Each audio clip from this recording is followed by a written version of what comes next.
From EWTN, the Global Catholic Network, this is EWTN News Nightly. Hello and welcome to a special 4th of July edition of EWTN News Nightly. I'm Tracy Sabol. As Americans celebrate Independence Day with parades and barbecues, as well as fireworks and flags, we would like to take a moment to recall the reason for the holiday.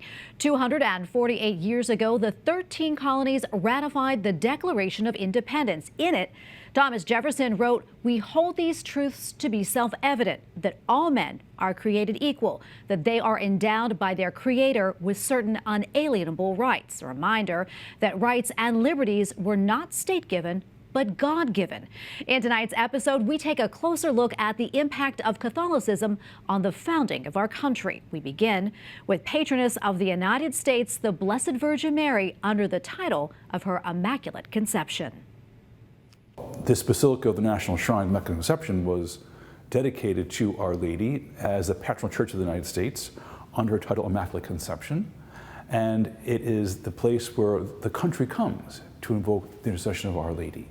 Monsignor Walter Rossi is the rector of the Basilica of the National Shrine of the Immaculate Conception. It is the largest Roman Catholic church in all of North America, and home to more than 80 chapels and oratories honoring the Blessed Virgin, earning it the moniker Mary's Shrine.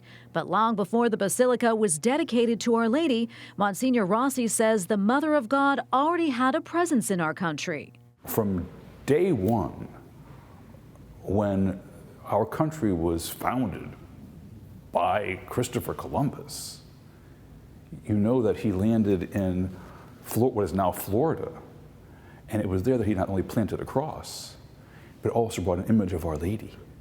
And so from the very beginnings of this nation, before even a country, Our Lady was present. But it was John Carroll, the first Roman Catholic bishop in the United States and first Archbishop of Baltimore, also cousin to Charles Carroll, the only Roman Catholic to sign the Declaration of Independence, who in 1792 formally consecrated the United States to the Blessed Virgin. And it's interesting to know that Bishop Carroll consecrated our nation to Our Lady under Immaculate Conception, which was before the dogma was actually declared. Then in 1846, 8 years before Pope Blessed Pius IX officially proclaimed the dogma of the Immaculate Conception, the bishops attending the 6th Provincial Council in Baltimore chose Mary under that title as the country's patroness, something Monsignor Rossi says was not only important for American Catholics' prayer life, but also the life of our young nation. By consecrating our country to Our Lady, we are placing our country in the care of Our Lady, asking her to guide us, to protect us, to lead us, because there's no greater advocate than one's mother. And so we turn to our mother who turns to her son for all of our needs, all of our necessities. And that is vital to our life of faith and our life of prayer. Well, the Declaration of Independence is the founding document of the United States. It explained to the world why the 13 colonies were no longer subject to British colonial rule. 56 delegates to the Second Continental Congress signed that document. Only one of them was Catholic. He was also the last living signer. Charles Carroll of Carolton was born in Annapolis, Maryland in 1737, a brilliant defender of the Catholic faith who was styled first citizen. He played a major role in the birth of the young United States. Carroll also worked persistently to establish the concept of religious toleration, for we hold these truths to be self-evident, that all men are created equal. Some people say that the thing that drove Charles Carroll mostly to sign was because when he signed, he wanted to be known as the person who was signing for his faith, because his faith was so important to him. All right, for more on Charles Carroll, let's bring in Scott McDermott. He is the author of Charles Carroll of Carolton, Faithful Revolutionary. Scott, great to be with you today. I think it's really interesting. You know, at the time of the American Revolution, Roman Catholics were barred from participation in public affairs in Maryland and many other colonies, something that maybe a lot of people don't realize. How did Carroll overcome the discrimination at the time? Well, Charles Carroll was a part of a dynasty in a sense that the Carroll family were still very influential in colonial Maryland, even though, like other Catholics, they had lost their political and civil rights. That was partly because they were very wealthy. But in Charles Carroll of Carolton's case, it also had to do with the splendid education he received in Europe from the Jesuits, which filled him with the concepts of the Catholic political tradition, which he then brought back to the United States and brought into the conversation at the time of the American founding. Yeah, Scott, and how did Carroll help to convince people that Catholics could also be good citizens here?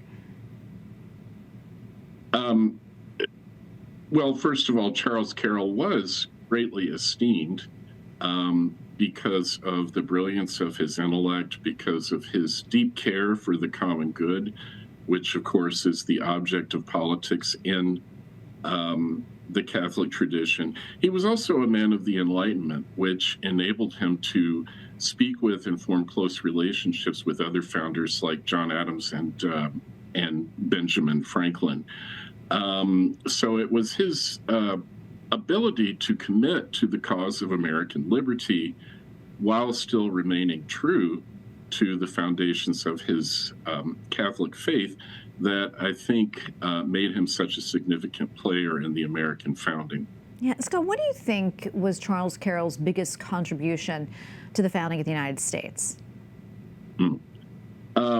Well, I think he was instrumental in gaining religious liberty for Catholics and others. He served on the conference committee, which hammered the Bill of Rights into its final form. And also, again, it's that Catholic political principle of corporatism.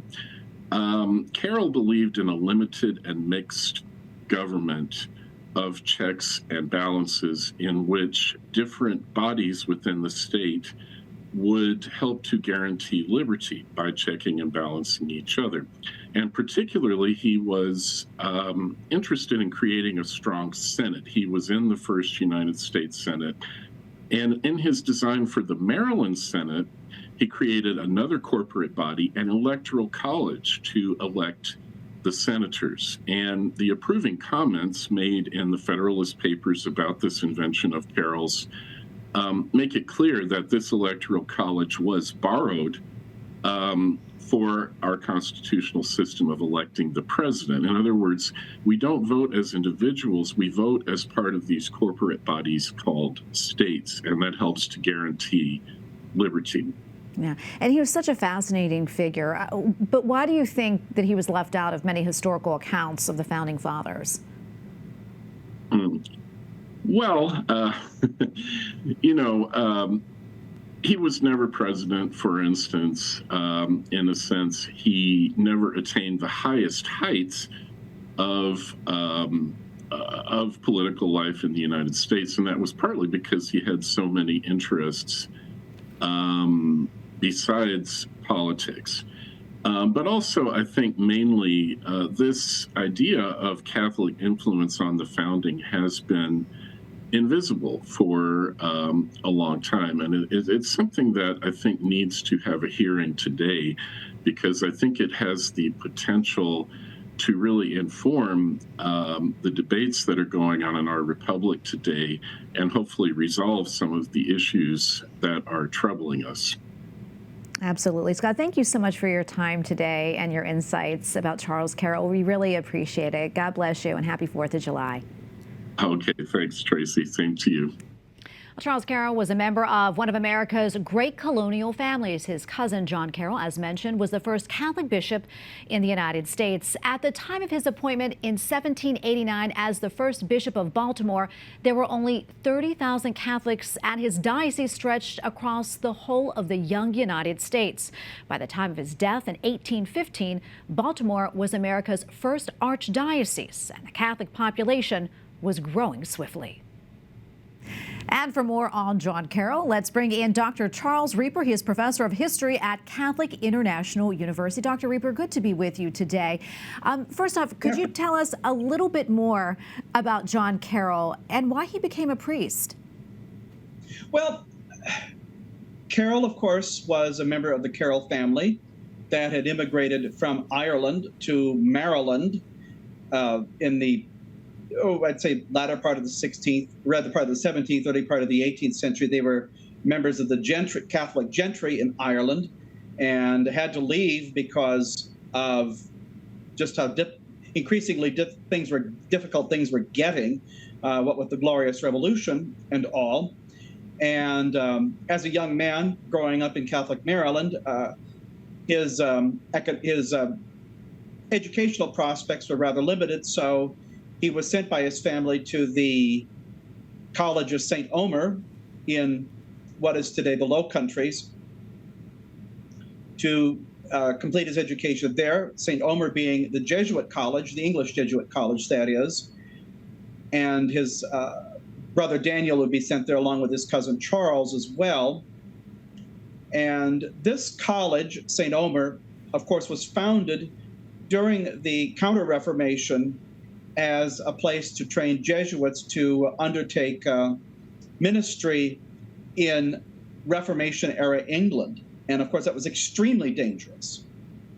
But by the time the Carrolls were on the scene, the worst of the danger had passed, but there were still grave disabilities that Catholics faced, both in England and in the colonies. And John Carroll was sent there, as other members of his family had been, to get his education. It was during that time that he discerned a vocation to the priesthood. And once he completed his education there at St. Omer, he entered the Jesuit novitiate there, and then undertook their formation and was eventually ordained a priest there. What was Carroll's relationship with George Washington like? I think it's appropriate to speak of John Carroll as being the indispensable man for the Catholic Church in this country at that time, just as George Washington is spoken of as being the indispensable man of the Revolution and the end of the early Republic. Washington is one reason, I think, why things change for Catholics. Washington would take support wherever he could get it, and that included from Catholics. I mean, if you were down for the cause, regardless of your religion, I mean, Washington looked upon that as being favorable. And Carroll, of course, goes a long way in praising George Washington. I think when Washington dies, Carroll, preaches a eulogy. Makes a eulogy for him.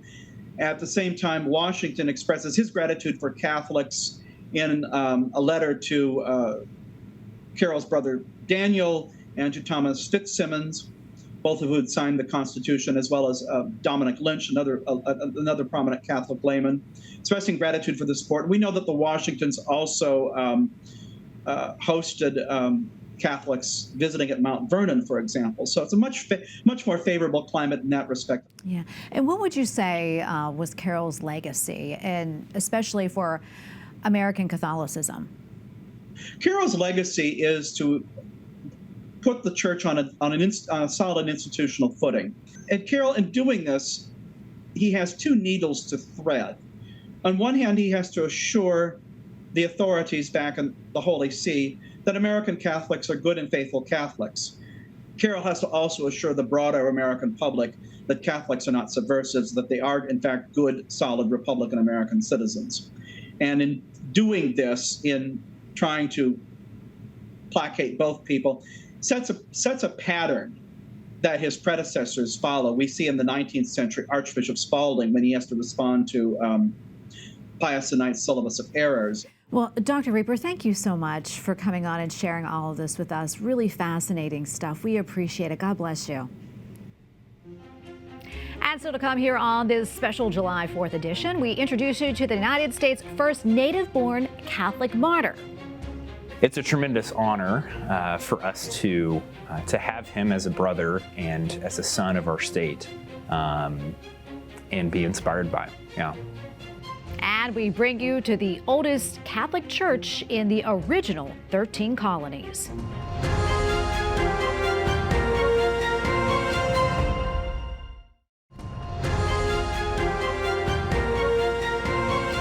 Welcome back to our special July 4th edition of EWTN News Nightly. While many came to the New World from England seeking religious freedom, Catholics long faced persecution in the colonies, which meant they were forced to worship discreetly and sometimes even in secret. As EWTN's Catherine Hadro explains, one church in St. Mary's County, Maryland managed to survive those challenges as well as stand the test of time. This is St. Francis Xavier Church, the first established church in the 13 colonies, built by Jesuits in 1731.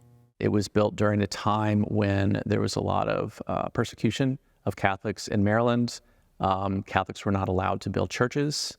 And so this was originally built as just sort of a meeting house. It didn't have a steeple, it didn't have the vestibule or the sacristy. And then those parts of the church were added on later. So it's sort of built in pieces, which gives the church kind of a unique appearance. These are the pictures that we have of St. Francis Xavier. This is the oldest picture here from the 1880s. And then you can see that they were farming right up to the front of the church. And then this is the early 1910s. This is why this place is so sacred. It was the only space where Catholics could practice their faith without drawing attention to themselves. For that period between the beginning of Maryland and the Revolutionary War, they only had 40 years that Catholics could openly worship. Not until the Declaration of Independence could they then openly worship in the United States at that point. This church also served as a place to discuss the Revolution and other important matters. You sit in here in this pew and think about, through the years, the Revolution was talked about in this place. Slavery was talked about in here. The war between the states was talked about in here. It was this search for religious freedom that motivated Catholics to support the Revolution. The manor house where the Jesuits lived in community was transformed into a hospital during the war. 50% of the soldiers there were Catholic. It has been 248 years since the Declaration of Independence not only freed this country, but also gave freedom to the members of our church. Many of the families here today have roots, very, very, very deep roots in this area and in this parish, where their families have been members for many generations. This is, yes, it's a very historically significant place and historically significant building, but it's also a place with a very active and vibrant and faithful practicing, Catholic community here as well. As you look at St. Francis Xavier's intimate church in St. Mary's County, it's a mix of past and present. But one thing is a constant. The love and protection of our Lord will always stand the test of time. Catherine Hadro, EWTN News Nightly. From Maryland to Oklahoma, where Archbishop Paul Coakley ordained a new priest for the diocese last weekend. It comes at a historic time for the archdiocese as they await a miracle that would propel another Oklahoma City priest, Blessed Stanley Rother, to canonization as a saint. Since the shrine was inaugurated in his name last year, his influence continues to gain traction. Alan Holdren has that story. On June the 29th, Deacon Stephen Jones of Edmond, Oklahoma, became Father Stephen Jones.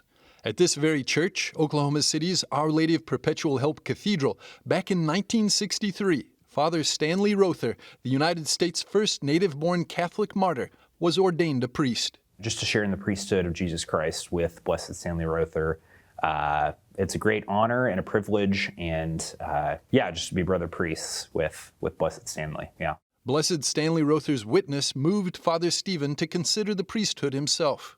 I've drawn a lot of inspiration from him just as an ordinary man, a normal man, but a man who is willing to lay down his life for the people of Oklahoma City, the people of Guatemala, and ultimately, because of his love of Jesus Christ, to give his life up as a martyr.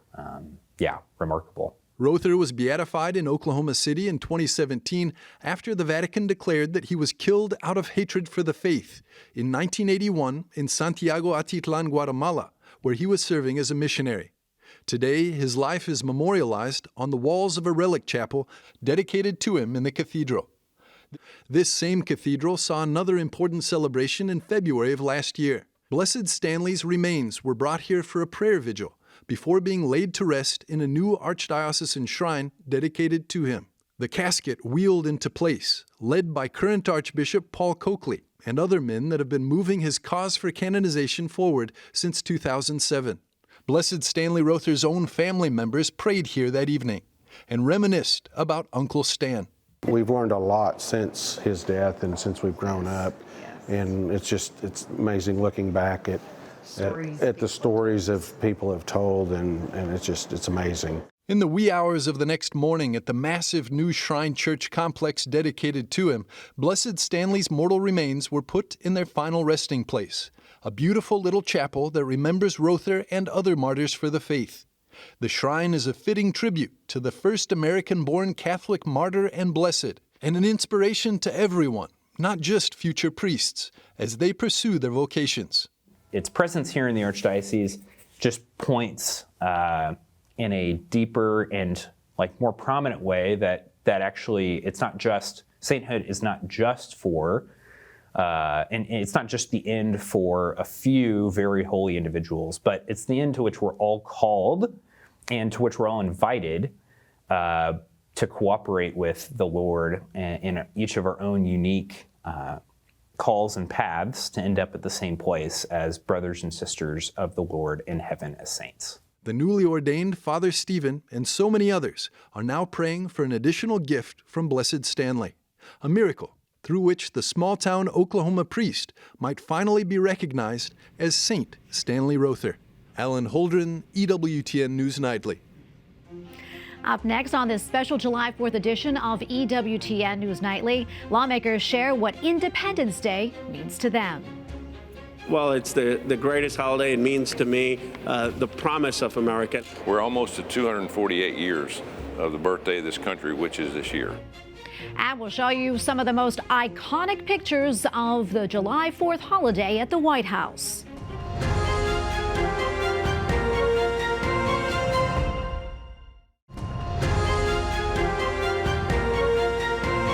Welcome back to our special July 4th edition of EWTN News Nightly. Well, just like everyone else across the country, lawmakers on Capitol Hill are enjoying the holiday break as the country celebrates the passage of the Declaration of Independence. Just before they left Capitol Hill correspondent Eric Rosales spoke with several about what Independence Day means to them and how they plan to commemorate the holiday.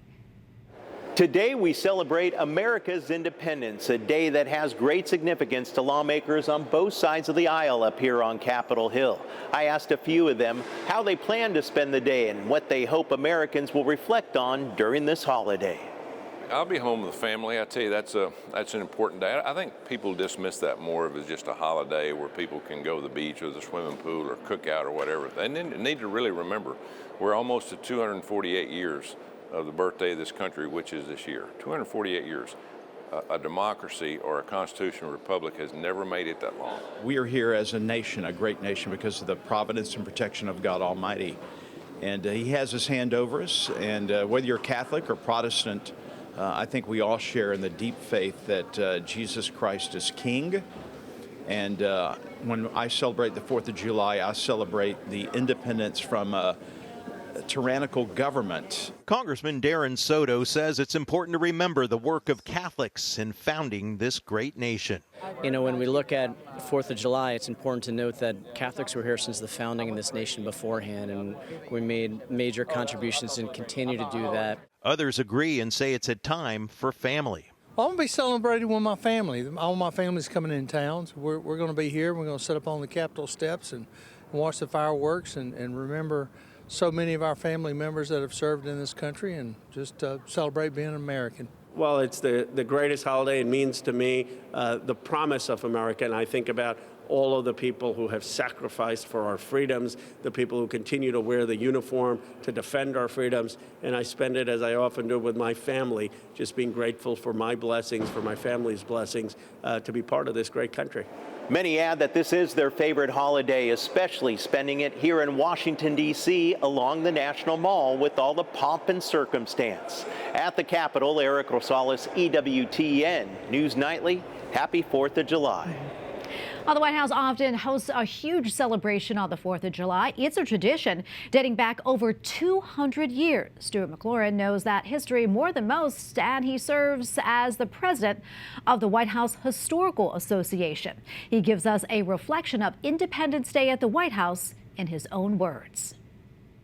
The celebration of American Independence Day is the oldest celebration of any holiday at the White House. Over the years, it's taken on many forms and formats. Today, it's a large concert, typically on the south lawn of the White House. The fireworks will go up over the National Mall, the Washington Monument. The president and the First Family will frequently watch from the Truman balcony with thousands of friends invited to watch. We remember that the White House is not just an office to the president and his staff, but it's a home to the president and his family. And so it's a family gathering. Wonderful picture of the Reagans sort of picnicking on the south lawn of the White House. George H.W. Bush and George W. Bush, a large extended family, and they would frequently have the whole gang, cousins, grandkids, aunts, uncles, nephews, all would gather here at the White House. And you see in this picture of the Obamas celebrating the 4th of July at the White House, they're doing it as they would if they were at home in Chicago or at home in any community around the country. But each president, like President and Mrs. Trump, do add some special moment or special event or something that personalizes it to them. To the Trumps, it may be an extra measure of patriotism and flyovers. To another president, it may be more of a focus on the barbecue or the collection of people that are on the south lawn. Everybody is building up for the anticipation, of course, of the main event, and that's the fireworks. And I've seen the Biden stroll about and meet with people and then go back up to the balcony for that very iconic presidential picture of looking out over the fireworks and the monuments. So it's a very patriotic and exciting time, and to see those fireworks going off over these wonderful monuments to American history is a very special occasion. The future of American freedom, of American democracy, of American independence. That's what today is about, and you know, I think as Americans, that's what every day should be about. Absolutely. We thank you for watching our special July 4th edition of EWTN News Nightly. Remember, you can follow us on social media, Facebook, X, and Instagram at EWTN News Nightly. I'm Tracy Sabol. Good night, God bless, and happy 4th of July.